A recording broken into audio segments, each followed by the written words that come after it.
All right. Well, welcome to Going the Distance, the Rocky Series podcast. I am very excited today to talk to Mr. Eric Engels. This is our first time meeting in person, face to face. We've talked a little bit offline or off camera. And before we get into you, I just want to share how you actually. Do you want to share how you stumbled upon me, or how I stumbled upon you? I stumbled upon you in the most ridiculous way imaginable, which was that I was on YouTube and I've seen some song reviews by different people. This has become like a thing, like first reactions to listens, and I saw that Ryan has this channel where he does reaction videos to music that he's never heard before. And I'm a huge fan of the band Fish, and saw that. So it just popped into my algorithm that this guy was doing a review on a Fish song. And so I clicked the video, and in the background, I see a Canadiens logo, and I'm a reporter on the Montreal Canadiens. So it's like the algorithm has got me in two different places. And as I start to look into who Ryan is and who this person is, it turns out he has a podcast about Rocky Balboa. So and my whole, I would not be a sports reporter if the Rocky movies had never existed. It was like the first big movie that I watched. Rocky IV was the first big movie that I watched with my family. So I didn't watch them in order. But ever since, it's like I've watched every Rocky movie inside out, except for 5 and I guess what we would call Rocky Balboa, but I refer to as 6. I haven't watched those ones. I've watched 5 enough to know pretty much every line in it, but 6 I watched once or twice, and that was enough for me. All right. Well, we've a lot to unpack there. A lot to unpack. So a lot to unpack. I have many huge Rocky takes, and I have music takes. So great. That's why I got in touch with Ryan too. Yeah. So this is kind of like a bonus episode in the sense, like for the Rocky podcast feed in general, we just every interview and every episode is specifically talking about the film, of certain parts of the film. We've done 7 seasons. That's the first 7 films in the Rocky series up to Creed Part 1. We're about to do season 8, which is Creed Part 2. So this is perfect timing because right now we're on a little bit of a break before we start season 8. So this is going to be like a bonus episode. And I do have a lot of questions for you myself regarding a few different things. So because I'm going to plug you in the Habs Twitterverse. So if you're a Habs fan, you might have come to the right place because I'm sure Eric will have something to say about the Habs.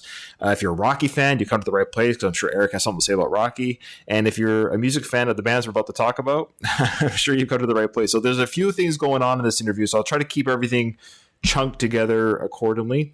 So the schedule is loose. I could talk about anything right now. Okay. Well, what I mean is if people want to skip, they're talking about the band. So, I'm going to skip till they talk about the Habs. Or they're talking about the Habs. I'm going to skip until they're talking about. We're in that low attention span world that we live in. It's insane. I know it's insane. If we haven't already grabbed their attention, they've already left the podcast, which is the story of our life, or story of my life, anyways. So I think it's really amazing. So yeah, Eric sent me a message and how it's just funny. He's like, "You're a Rocky fan." And was it Fish? Was that who you're listening to? Was that the video that I caught that hit my algorithm was a Fish video, a video breaking down a Fish song. Yeah, so he goes, you have a reaction channel, and you're a Habs fan, and you're a Rocky fan. It's kind of funny all those things you are as well, which is really kind of cool. So let's first talk about.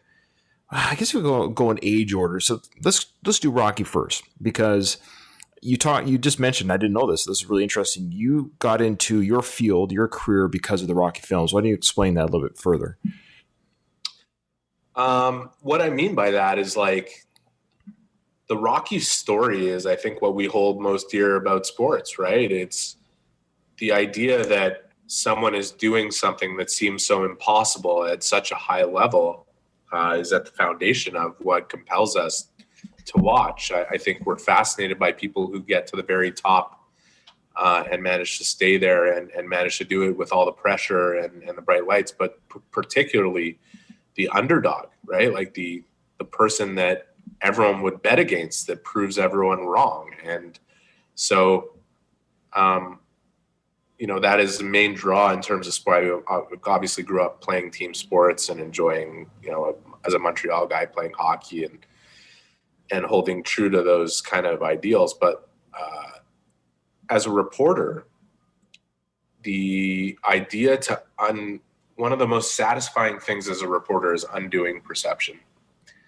You know, when people believe that a player is this or that, or they say a player is not a good skater or not fit to be a good producer, and they're wrong. You know, like there's parts of it, or that the statistics don't show this player to be particularly good. They're not particularly flattering, but there's different elements of their game that should be highlighted and prove the value of why they're employed by the team that employs them. That's kind of breaking down the minutia of it, but at the very foundation of that is a Rocky Balboa type of story. It is, let me tell you about this person that you are judging, that you don't really understand what they're about and why they are who they are and why they have been elevated to the status they have. So I kind of love that, you know, like that to me is one of the most fun things about being a reporter with any kind of influence is you can change people's mind about how they view something because they're staring at it on the surface instead of in 3-dimension. Okay, I got most of that. I got it. I had about 5 different questions. Like, I want to ask that. I want to ask that.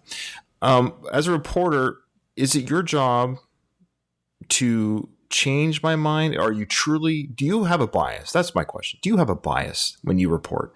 I know you're human. I know maybe you're not supposed to, but does it come out sometimes? No, I mean, a bias. Meaning, okay, I just saw that you did an article today on the Habs and on the coach, or sorry, on Bergevin and his where he's at right now. And when you're writing that, where do your personal feelings come in, or do they come in at all?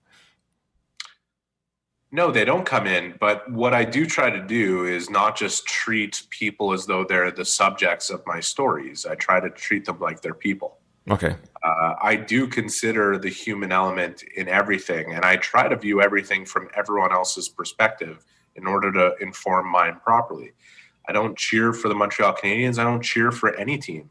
I do cheer for people. There are people that, when I hear a story about Nate Thompson, who played for the Canadiens, who fought through incredible adversity to be where he is, who went through an addiction problem and overcame it and went to rehab and has opened up and been honest about that and appreciates where he is in life and appreciates his opportunity to play a job as a fourth line player. And I see the value that he brings outside of the ice to the organization, to the different people. It offers me the opportunity to tell that story, to tell the story that if you didn't know anything about Nate Thompson and you just watched him play his role as a fourth line player and you said to yourself, well, why is he playing instead of this 20-year-old kid who's coming up, then you wouldn't know. You wouldn't know why he's playing. He's playing because he's a leader. He's playing because he's teaching kids on the roster what to do. He's playing also because his play merits him being where he is. I guess what I'm trying to say is I'm not actively trying to undo perceptions just because I want to tell a story that's fictional. It's like I'm trying to, and I'm not always trying to undo perspective. It's just sometimes it is the benefit of the role I'm in is that, like, when a common idea starts kind of festering out there that I know is somewhat false or lacking in a certain objectivity, it's an opportunity for me to say, hey, have you thought about it this way? And when I see that the people that were so dead set that it's this way, and then they read what I write and they say, oh, I didn't think about it that way. I didn't realize that I'm actually missing. I was missing part of the information. That's some of the fun part of the job. And then the other side of it, in terms of like when you're asking me about like bias, I am drawn to a story about someone who is defeating the odds. I am always drawn to that story. I'm drawn to many stories as a journalist and want to tell all of them. But I'm always drawn to the one where it's like no one believes in this person, and they just give the whole world the middle finger. Like I think that's at the foundation of why we like sports. Like that's what draws everybody in, like if you have Tom Brady and the Patriots in their heyday playing against a Buffalo Bills team that's lost 4 Super Bowls in a row, who are you cheering for? Pretty sure it's the Bills. Yeah. So that's what I mean. No, and bias. I also meant, where does your human part come in? Because the ideal part of a reporter, I've always wondered is, or I thought it would be, is they're just saying, this is the situation, this is what's happening, this is the information that I've gathered, and I'm now reporting the facts. I hate to say it just like that, but in today's news climate, I'm sure you could understand this, that those who aren't in the business, such as myself, we get conflicting, like, what's clickbait, what's real, what's the person just, because it's ad money, right? At the end of the day, you're still in the business of making money. Every company is. And so have you ever turned down something where you morally were like, no, I'm not going to report that because it's not true, or it's just something you're not comfortable with? Yes, for sure. I don't want to cite specific examples because fair enough, I've agreed to not write about them. But there's always someone who's trying to get your ear, and they have agendas that they push, and you have to keep your eyes and your ears open as to why they're contacting you and the information. I always do the job objectively and try to get to the bottom. And if I feel there's a story that's worth pursuing and getting to the bottom of and finding the information, I'll go about it. And if for whatever reason, I don't feel it's worth pursuing because I can tell quite obviously what the angle is. Sure. The other thing, like when you say clickbait, like headlines, I have never once, ever in 14 years written something because I thought it would be a popular opinion. Like never. Hey, so it's like my podcast. I've never done an episode that I thought would be popular. Yeah, and my editors have never asked me to do that either. That's good. Well, it sounds like you work for. Well, we should say who do you work for? We should have started with that. I work for Rogers Sportsnet, and I'll tell you something else.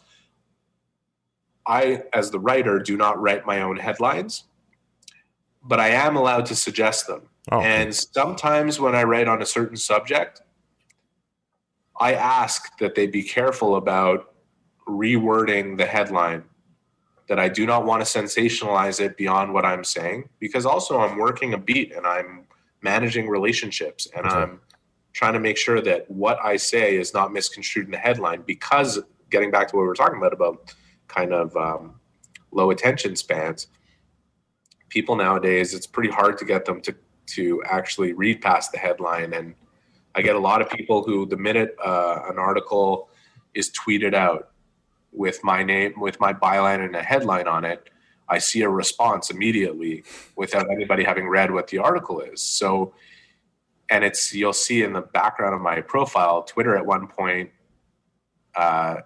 in their algorithm, instead of when you clicked on an article to hit retweet, they actually said, do you want to read this first? They've like prompted you with a message. Do you want to read this first? Oh. So I've put that as my background picture. Like, there's more to this article than just the headline. So don't react before you've actually read it.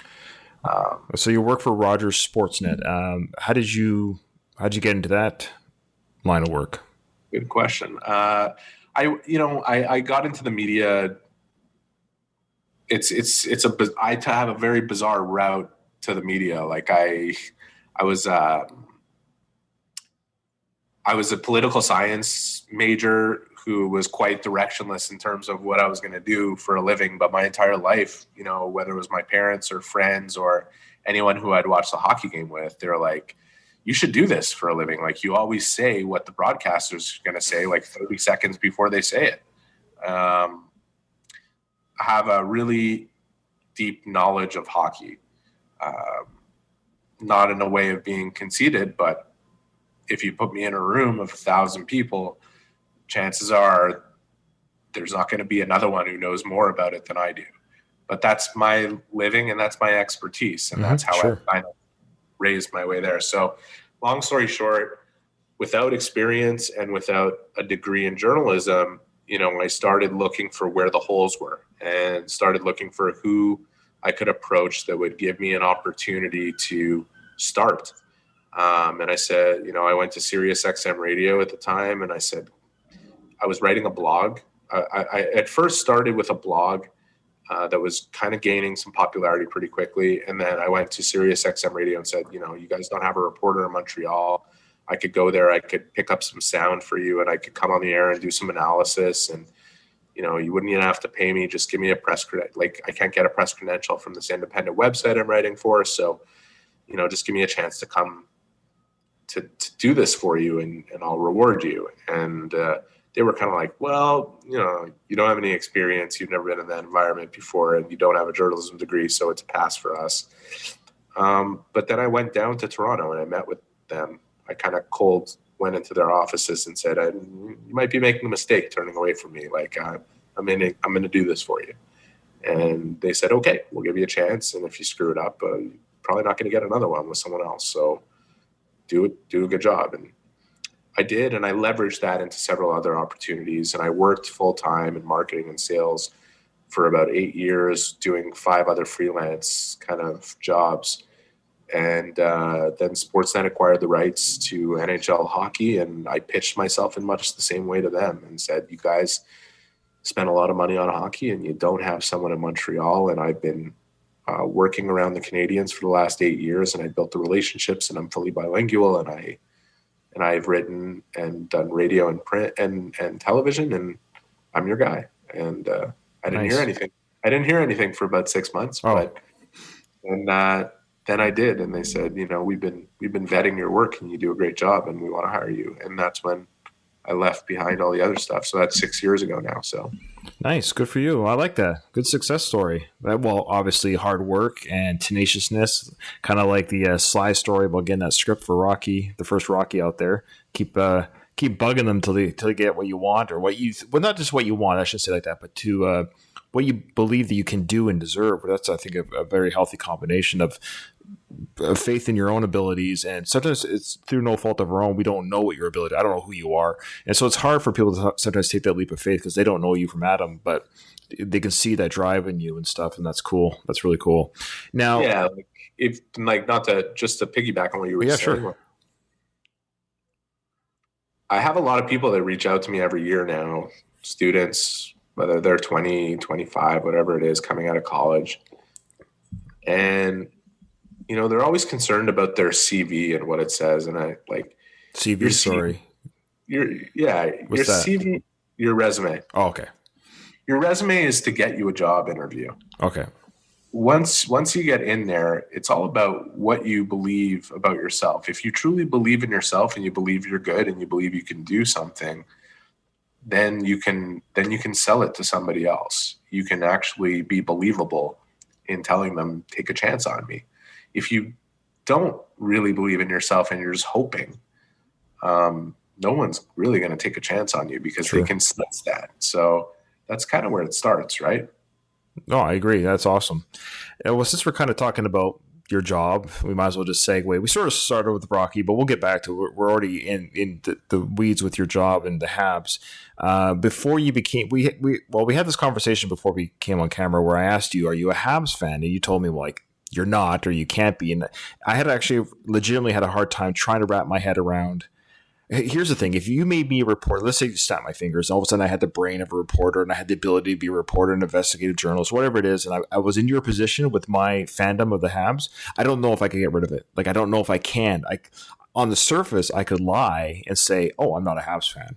I'm not saying I'm a good liar, but I could do it if I got paid to say that I'm not a Habs fan, but maybe secretly in my own room when I'm watching the highlights, I'm cheering that they won. So you're telling me that you do not cheer for the Habs. You don't cheer Correct. For any team. Correct. And it's not as hard as you think. And I don't hide from the fact that I grew up in the town of Mount Royal in Montreal and grew up a huge Canadiens fan. And if I wasn't a Canadiens fan, I wouldn't have pursued being a hockey reporter specifically in this market. But once you get up there and in there, the job's to tell stories. And to be honest with you, I want the best story possible, win or loss. I don't care if the Canadiens win. I don't care if they lose. personally, I would prefer if it's not 10 wins in a row or 10 losses in a row, because the story becomes monotonous. Sure. I'm cheering for chaos. Like, I want to see the craziest possible outcome. So, I'm never cheering for anybody to get hurt. That's for sure. Of course. I know what you're saying, though. But there's a story to tell. I mean, even as a fan, I wouldn't want my team to win 20 cups in a row. It gets boring. It would get boring. There's no drama in that. And even when I say that I don't cheer for teams, I cheer for people, it doesn't prevent me from, if Nate Thompson, who, as I explained before, that's the kind of guy that I would cheer for. If he played a shit game, I would be the first one to write about the fact that he did not perform well enough. Like, I think it's normal to have a human interest element.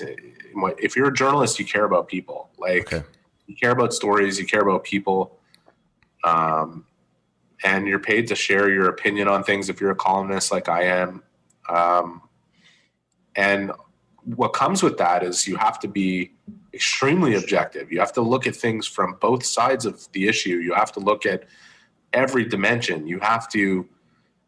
And empathy is the key to everything. Like, you can have some reporters that are great reporters. They're great at getting the news and the information. You can have some people that are phenomenal writers. Michael Farber, for me, who wrote for Sports Illustrated for years and has worked with TSN, is like the greatest hockey writer in the history of hockey. And, there's people like Pierre LeBrun and Elliot Friedman who are at the very top of the chain in terms of being great reporters. And Elliot's kind of a good mix of Pierre and Michael. He's a great writer and he's also a great reporter. And Pierre is a great reporter. Like, he somehow gets people to say things to him that they wouldn't say to anybody else. But the common thread between those three types of people is empathy. And I don't just mean empathy in terms of like, you care about other people, or you think about, like, you think about things from their shoes. You put yourself in their shoes and try to process. When it comes to a big subject or a big decision, you have to look at it from their angle, from the player's angle, from the coach's angle, from your own opinion, and that's how you do the job the best way. Like, that's how that seems to be the common thread that unites the best people in our business. And, sports still operates like news does. Like, journalists are journalists. Exactly. Yeah. Right. We don't have as much at stake. No one's going to shoot me for writing about Carey Price struggling. Okay. So let's segue. Someone might, actually. What's that? Someone might. Yeah. Okay. So you're a Habs insider. Is that fair to say? Yeah, I'm a Canadiens insider and senior columnist at Rocky. Okay. What's going on with the team right now? Is this coaching change a positive thing? Is it going to help the team? Was Claude the problem? Talk to me. We're going to find out. Oh, that's not good enough. What's your feeling? Okay, was Claude the problem? Oh, so you don't know. Or what's your feeling? Was Claude the problem? Yeah. No. I mean, Claude, no, yes. Claude is an excellent coach who has blind spots like any other coach. Sure. And the idea that he was fired because they needed to change a voice and change a direction after losing 6 of 8 games, after last year's situation where they had 2 8-game losing streaks and another 5-gamer, and the same ugly trends had emerged, and it just seemed like they can't seem to turn it around when they go down this spiral quick enough. Those are all warning signs. And when the expectations are what they are, which they were huge this season, Marc Bergevin had a great offseason. Everyone acknowledged that, whether they were a Canadiens fan or a Bruins fan or a reporter or, someone on the surface. He spent a lot of money bringing in the players that he brought in, a lot of Jeff Molson's money. And it wasn't just that he brought in players to bring in players. Like, they actually fit specifically the holes that the team had. So I think everybody, not just the Canadiens themselves, had high expectations for what this team could be. And when you see that cratering, you have to act. And he did. And so, was Claude the problem? No. Was he the solution? Not necessarily. And As far as Ducharme is concerned, it's a really short sample. He's lost 2 games and won 1. I am around for the practices, at least while they're here right now. I'm not traveling very much with the COVID situation that we're in. It's not enough value in it in terms of what our access is to the players, because for people who don't know, we're only doing media availability through Zoom right now, which is pretty tough. But my impressions of Dominic Ducharme so far are that he fits the exact description that Marc Bergevin gave upon hiring him, which is that he's a modern coach in terms of his communication style. He's very on top of his players and very much personalizing his communication with them. He has tweaked a number of things in terms of the systems and the way they want to play to exploit the speed of the roster and the greatest strength that they have, which is speed, smarts, and the fact that they work really hard. There's certain elements of what he's doing from a technical standpoint that I think could bear fruit, but I can't tell you if he's the answer until he provides the answer. It was a broad question, I guess. I should have. Unlike you, I'm not a reporter. I probably should have asked a more pointed question. Will his? You answered it, so I don't have to repeat the question in a better way. So thank you. Okay, well, you're too kind. This is me being naive because I did play sports, but very basic. I played rugby from grade 7 to 12. Never played anything outside of that, really. So I was a rugby player. I can't even ice skate. I know. I love the game of hockey. I've been watching it since 84 when I was 8 years old. I saw the Cup in 86. I was 17 when they won it in 93. So I remember it very vividly. I was by myself. Nobody in my family watched it. This is for my listeners. I think I told you the story, but really quickly, when Patrick Wall held up the cup, I cried. I was 17 years old, watched every game by myself, nobody around me, and but it was kind of cool to have that moment by myself. And even if I die, well, I will die. If they never win the cup again, is what I meant to say. If they never win the cup again before I die, I will still die happy as a fan, knowing that I have that memory as vivid as yesterday. Okay, that being said, this is just me being naive about sports in general, is when the players are on their ice or on the court or on the field, whatever it might be, and you hear this, what we've been hearing with the Habs, like, oh, they're not coach this, coach that. We hear all the time in chat groups and what have you, or forums. Why don't the players just play? Like, why is the coach even an issue? To me, they're like the conductor of a big symphony. Everyone knows how to play their instrument. Why do we need that guy up there doing this? And to me, sometimes the coach feels that way. It's like when Sidney Crosby hits the ice, does he care who's behind the bench, or is he just going to play the best game that he can play and score or not score? Why is the coaching from, like, at this point in their career, how much coaching did they need? I guess there's a lot of questions, but they're professional players. How much are they relying on what's been told them on the bench? Do they listen to the coach? Does the coach know more than they do on the ice? Help me out here. Help the audience understand. Pretend I know everything. Help the audience understand how important the coach really is, or do the players need one? Yes. And, the coaching, it's such a complicated question, and I understand why you're asking it, because ultimately it is the players who control what happens on the ice. That's what I mean, yeah. They're in control of their own individual performance, but there are things that they're not in control of, whether it's how often they get on the ice, to what the system is that they play, to how the power play is structured, to who gets to play on the power play, to who gets to play on the penalty kill, to what the Canadiens or whatever team want to achieve when they're up a goal, down a goal. There's so many intricate elements of it. And hockey in general, or football or baseball or any other team sport, is by definition a team sport. Because of the fact that it's not tennis, and even in tennis they have coaches. That's true. I know they have value because they're looking outside in. I understand that. I guess there's always a part of me when I've heard rumors like Price this is just internet talk, I understand, but people that are watching the game all the same, they have a voice just like anyone else. They're saying that Price wasn't playing as well as he could have because there was problems with the coaching. That it was here we go. I don't know if you can. Well, you can't answer this, but here's a theoretical. Can a player pull that kind of weight where they get a coach fired? Yes. Okay. Coaches are much more replaceable than players. It's fair. Especially star players in certain cities, right? And especially the more money they make, the harder it is, if they're not performing well, to move them out of town. So, again, I won't say any names. It's just a theoretical question. it's not it's not, just to be clear about what I just said, I understand. This is not a player going to the general manager and saying, get rid of this guy. I'm the boss of this town.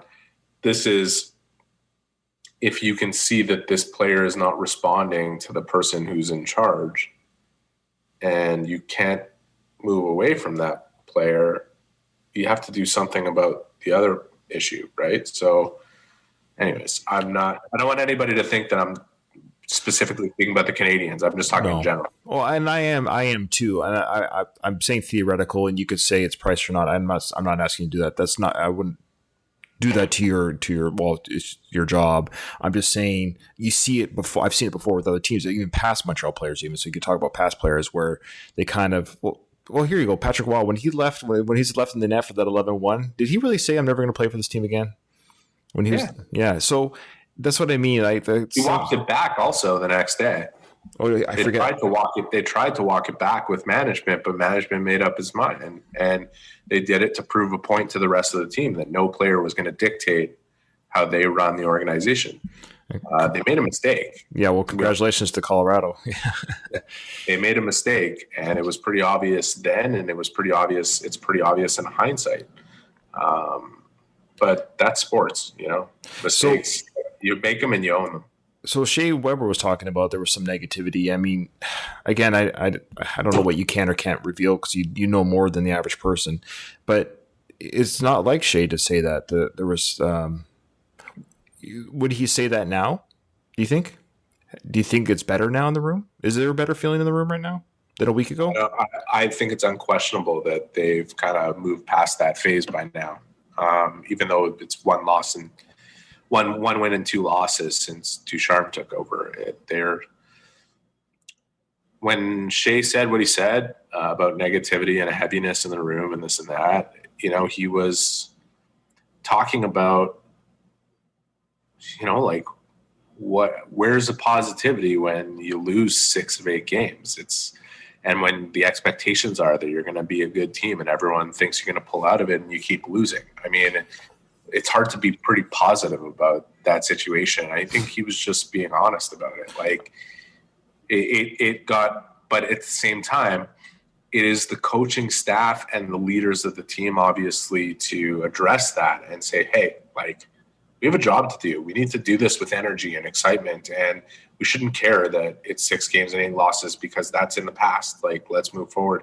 And that's obviously what they're trying to do right now. And what I think they're on their way to turning around. I feel the same way.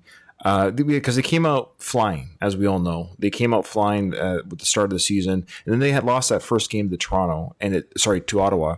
And I feel like it was ever since that loss that things spiraled. Did something happen that game? Was it just the shock of losing to Ottawa that made them go, ooh, reel back? Or did teams figure them out?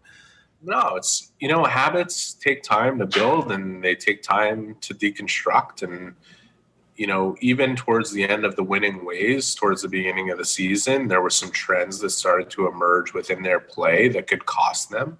The other factor is that with the hockey season, typically it goes in segments of 10 games. And the first 10 games, you're going to see a lot of scoring, a lot of penalties called, a lot of teams trying to get on the same page and figure out the systems, and not just figure out the systems, but execute them properly. And you see adjustments, and the adjustments come quick. And you asked me about the value of coaching beforehand. That's what it is. Okay, great. Yeah. It's them reacting to the trends in the game and seeing where the trouble areas are and figuring out how to deliver the message to get the players on the same page and execute what they're expected to execute.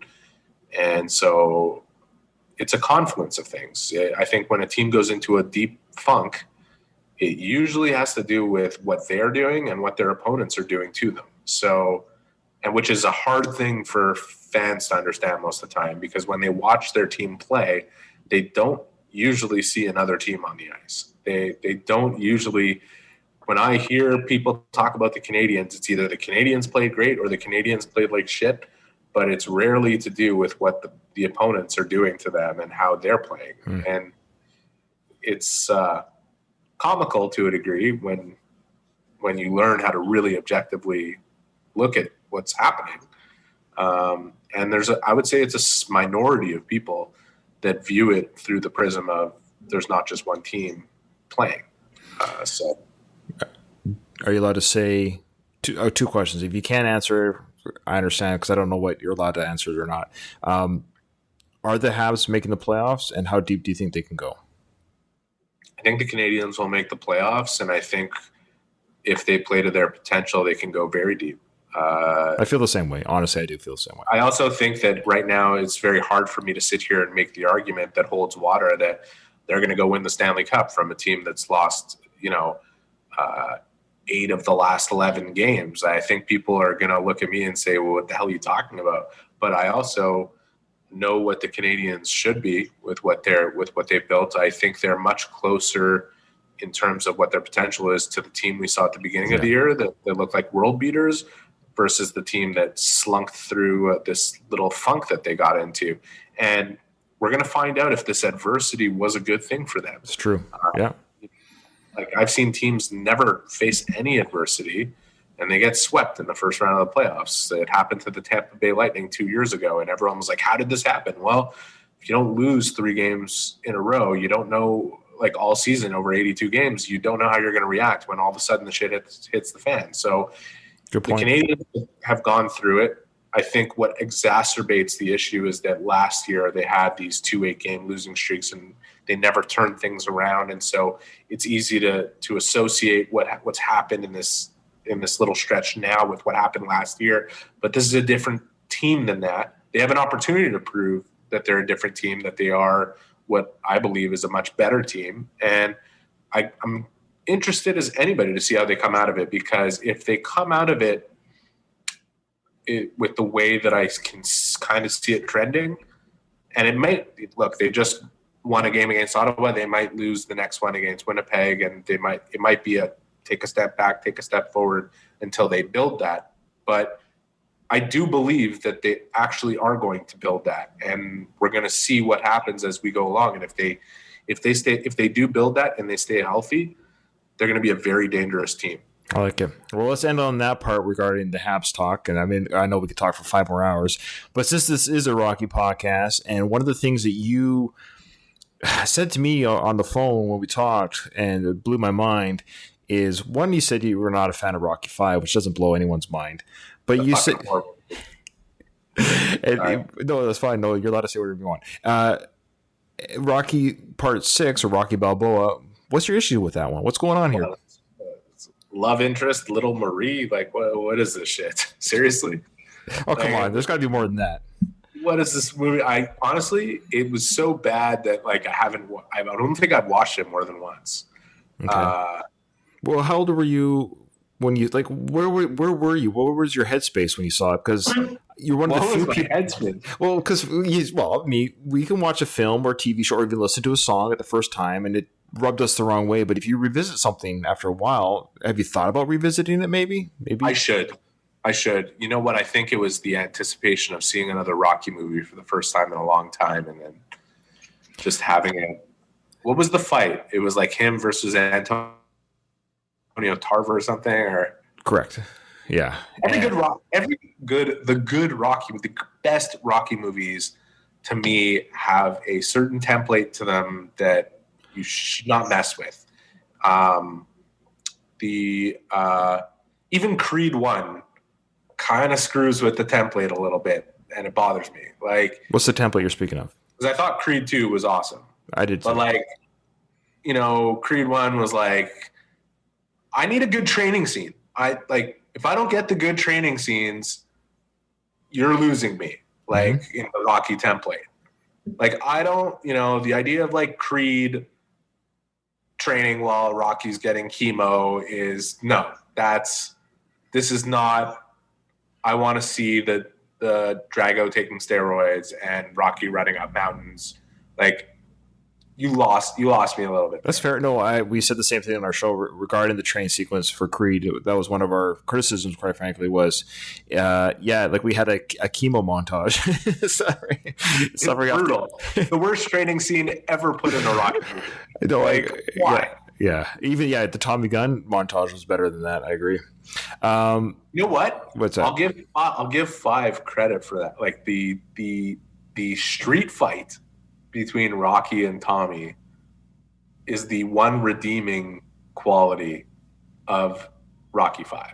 Interesting. I'm the opposite. I'm the opposite. You don't like the street fight? It's not that I don't like. It's not that I don't like the street fight. I just wish they still went in the ring. I kind of wish they cut the street fight short, that it got broken up, and then they went to, we'll finish this in the ring type thing. And my dream ending would have been they finish in the ring and Rocky just destroys them in 2 rounds, kind of like what he did to Clubber. And then he takes the winnings and like puts it into the neighborhood, puts it into the school, gets that chain link fence fixed. He still remains as in the humble, but he takes the money and gives it to the city. Gives it to the schools. And I think that would have been an ultimate Rocky ending, that it wasn't about the money. Like he said, it was. You just brought me into Rocky 3 for a second. And I got to say, like, I've never been able to figure out why Rocky goes through this incredible training regimen and changes his style and dominates round 1 and then comes out for round 2. Like the old Rocky, like you see him walk out of the corner with that gimpy lefty, like what is this? Why did he do this? Like, it's not like, and this is before he gets into the rope-a-dope strategy of like trying to tire a Clubber out. This is like he lost the plot completely. Why? Like, well, how did this happen? He was looking like a genius, and now he's lost it. He just starts blocking with his head. We know he's got a stone for a head. That's how people say he doesn't block a shot. He is blocking. He's blocking every punch with his head. That's how he blocks. All right, so you okay, so fair enough for Rocky Balboa. I would recommend strongly watching Rocky Balboa again. Give it a new view. It's got, maybe Rocky Balboa has the best script / writing in it, like story, like actual story elements compared, like, out of all of them, like after Rocky 1. Oh, it's a strong story. It's I agree. The Tarver, talk about the template. The Tarver character, no fault of Antonio's. He's a boxer in real life. He's not an actor. We talked about on our show how physique in the Rocky universe kind of equals the menacing. Like you have Drago, Clubber Lang, Apollo, all these incredible, even Tommy Gunn, incredible physiques. Tommy was a big boy, he's strong and chiseled. And then you get Tarver, and he's just, even though he's a real boxer in real life and real people in real life don't look like the Rocky movies, we don't care. This is a movie where the characters in the Rocky films are dangerous looking, and the strong looking people. Yeah, real people in real life don't take 6 haymakers in a row and survive. Right.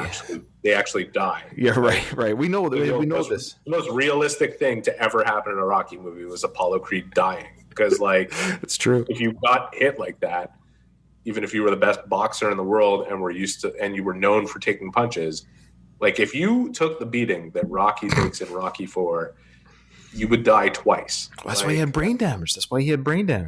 Yeah, that's why he had brain damage. He becomes meanwhile in Creed becomes a philosopher. Like he goes from punch drunk and like a blatant case of brain damage to he is suddenly Rocrates. Like he's like, yeah, Creed is heavy, and it's actually something we actually didn't mention too much. I admit in Creed Rocky the character is very wise man type sayings. In the first Creed, like Rocky has way too much dialogue. Like he talks way too much and way too intelligibly for the Rocky that we know.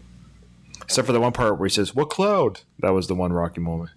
Yeah, that's actually a fair criticism. And I will say this: we kind of criticized the Creed film a little bit just because of those things, that it didn't feel much like a Rocky film because it was written by Coogler, and so. But the dialogue though was written by Sly. The Rocky dialogue was him. He wrote all the Rocky dialogue, so he took everything that Coogler had written for him and changed it for himself. So.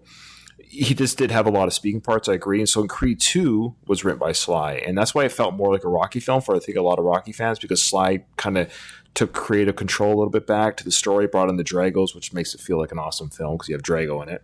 And so now my question for you for Creed 3, you've heard about the Creed 3 is in production? I have not heard anything. Tell me. I'm excited. Well, you might not be. So Creed 3 is in production, sans Sly. He's not in it. He's not writing it. He's not in it at all.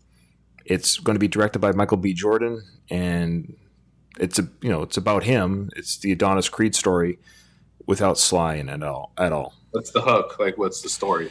Nothing's been revealed yet. I forget the name of the writer. It's someone I've never heard of before, but I saw his credits. Seems like a decent writer. Like the films that I remember seeing that he wrote were like, okay, look, he's not a hack writer, but he's never done a Rocky film or Stallone film. It works. I mean, Creed is not Rocky. It's not the same. No, it's not. Not talking the same brand.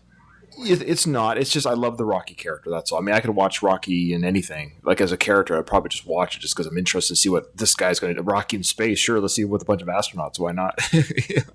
But so the question is Sly going to do another Rocky movie that is not of the Creed franchise? You know how you're a Habs insider? I'm a little bit of a Rocky insider. So I do have a couple of sources, and I don't want to say who they are because I got to protect them. So there was some dissent in the Creed 2 filming where apparently Michael B. went behind Sly's back and talked to the director, Stephen Cable Jr., and said to him, look, this is not a Rocky film.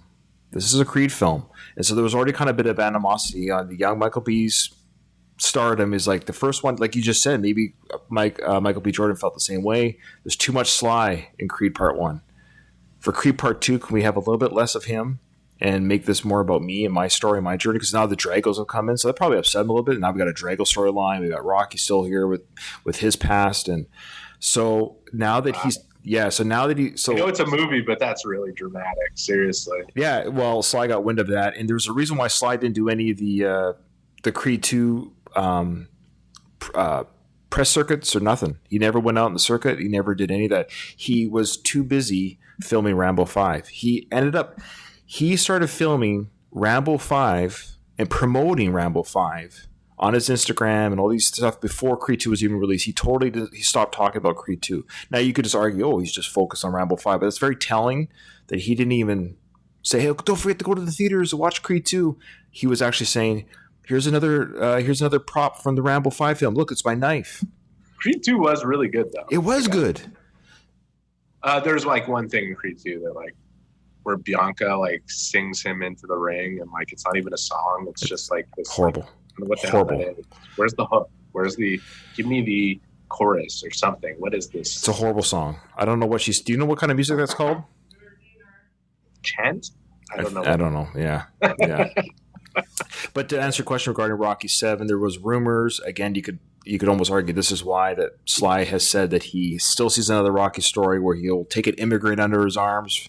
I want a Polly sidebar. Oh yeah. I want Polly's story.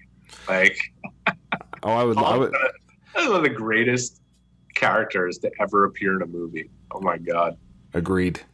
Yeah, we love Paulie. We wanted a Mickey prequel, like Mickey when he was young in his boxing years. We also want a Rambo prequel, quite frankly, when he was a Vietnam vet. A Mickey prequel would be genius. Yeah, that would be genius.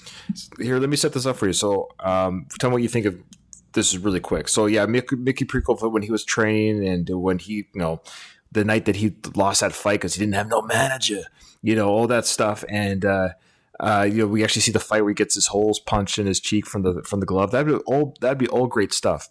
And then we see him build the gym. This is I think it'd be like a 6-parter. I don't think you have to do much more than 6-part Netflix series or something, or HBO Max. 6 parts. I think that's plenty of story for Mickey. And that's new school. What's that? That's new school right there. Oh, thank you. And then the ending sequence. This is how I envision the ending. So he gets his gym set up. It's like opening day. He opens it up. Nobody's come. Like he's lights are on. It's Mick's gym. It's empty. He's kind of wait for the public, and then he kind of sits down and like, maybe what am I doing? Nobody's going to come to this gym. He's sitting there kind of this, and you hear the bell jingle or something, right? And you see it over the shoulder, of course, the silhouette. And you see the hat. Hey, yo, you open? And that's it. And Mick goes like, yeah. And that's it. It ends with Rocky coming to the gym. He's like the first customer. 6 years of sticking to, but that'd be year one of those 6 years that he comes into the gym. It's just over the shoulder. Of course, another actor, but you hear Sly's voice doing, "No, you open." How's that for an ending to that series? Why don't you should write this? I don't know how to write. I don't just know. give it away. Write it. Oh, Like a What? screenplay class. Done deal. All right. Well, you're. I know you're always. We had a good phone call conversation about stuff. I love your gumption. That's the word. I love it. So, Eric, we're at the hour mark, which is about how long we do for interviews. And before we close, is there anything you want to say to the Habs land, Rocky land, or Fish land before we Yeah, no, close? I just want to say that Rocky 4 is, it's the best one. And it is the first one that I watched. Sure. It's just got all the Rocky isms that we need. Like, except for how civilized he is in it. It's just bizarre how civilized. Like, he goes from Rocky 2 to not being able to drive a car, and like he's just totally brain dead, to he's like saying profound things to Apollo, like, you ever think it's like you versus you? Like, you're just like, whoa, like, Because that's so deep. money equals intelligence. You know this. You're so deep, Rocky. Like, and then the Lamborghini scene is beautiful. I mean, and the imagery of Rocky picturing himself going down, and like, it's a work of art. And the fact that it has James Brown in it, in one of the greatest scenes like ever in a movie, and just all of it, it's just so great. Yeah, it's fun. Now, what do you think of the director's cut that's being made? I'm in. I've only seen the movie 8,000 times, so I'll watch it again. Did you hear that Sly's taking out the robot though? Oh yeah. Yeah. Apparently, he's taking out the robot. He's trying to make it more. The criticisms that people do have with Rocky 4, if there are any, like, you're right, it's fun. It's the one that everyone does. It's a popcorn film through and through. It's just nonstop, quick and dirty, lots of fun. Music, montages, train sequences. It's so much fun. Conti's soundtrack also is like, it's amazing. Well, no, Vince DiCola does that one for part 4. I just mean overall, sorry. I don't even know the word I'm looking for here. Overall theme? Yeah, the overarching musical theme of the movie, which is Bill Conti, right? Oh, for part 4, it's Vince DiCola. He's the one that does the techno. I should have meant the series. Forget about the robot for a second. Okay. And Rocky 4. I just mean like the Rocky theme. Oh, yeah. Oh, yeah, it's beautiful. I actually interviewed Bill Conti. It's a masterpiece, really? Yeah, check it out. Anyone listening who hasn't heard it, check out my interview with Bill Conti and Vince DiCola, who did part 4. I interviewed him. He's a great guy, very nice, very generous with his time. And it was actually probably the highlight of my podcast. Did he bust out the keys and just give you a rendition? Everything. He did a whole symphony for me. It was amazing. No. Really? No, he talked to me. I would recommend listening to it. I actually asked him I actually threw him a couple hardballs, believe it or not, and he was very gracious with his answers. But I won't spoil it. But he's a very, very nice man. Anything you want to say to Habs land before we close? Nah, they hear enough from me. It's okay, roger that. Where can people find you? They can find me at sportsnet.ca, and on Twitter at Eric Engels, and on Instagram, baby. I need to get that Instagram following going. SN Eric Engels. Well, the secret Instagram, unfortunately, is beautiful girls, and you or I not those things. So, nope. Yeah, I know. How did you? May I ask, the blue check mark? How did you get that? Like, what do you have to do to get the blue check mark? Because I'm Ryan Balkan. Why don't I have a blue check mark? Has anybody ever tried to make an impersonation account of you? Well, there's an old saying, I'm not worried about identity theft because nobody wants to be me. Yeah. You might have a hard time getting that blue check mark. So do you have to be... So I'm not verified on Instagram, by the way. But you're verified on Twitter. But so, like, do I have to be, quote unquote, somebody to be verified, or can anyone apply for it? You have to have a following, and you have to be a journalist or a public figure or something like that. And it's quite... I don't think you can apply for. I didn't apply for it. I don't think you can apply for it. I think it's very. They have their own reasons for verification that I've never quite understood, and I've been verified. I think I joined Twitter in 2008, and I've been verified since about 2010. I have a large following there. It's probably part of it, but I don't know. There's people that have bigger followings even than me that aren't verified. So I have no idea what goes into it. So okay. Well, I was just curious. I always find it interesting. I've only interviewed a couple people with the blue check mark, but you're the first one that kind of bugged about it. So appreciate your.